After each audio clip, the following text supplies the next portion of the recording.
Organizujeme 5. ročník regionálneho festivalu Jeden svet v Prievidzi. Je to jubilejný teda ročník.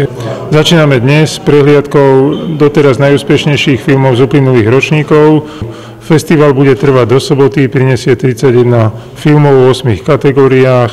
Budeme mať aj sprievodné podujatia, máme tu výstavu fotografií Alana Hyžu a príbehov ich občianskeho združenia Medzi nami.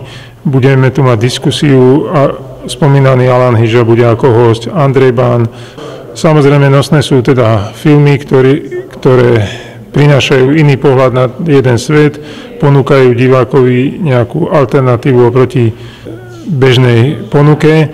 Druhou takou hlavnou myšlienkou festivalu je myšlienka pomoci druhým. Snažíme sa získať prostriedky na zbierku Berkat pomáha. Je to zbierka, ktorá je zameraná hlavne na nákup a transplantáciu očných rohoviek v Kabule v Afganistane. Druhé zameranie zbierky je projekt Maroko, kde v jednej chudobnej dedinke pomáhame miestnej škole a teda miestnej komunite.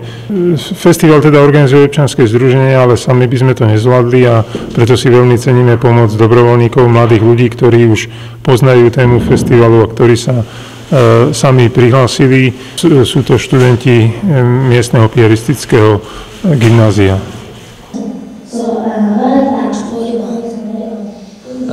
Soțeua, tu să eu le ciudu. Acum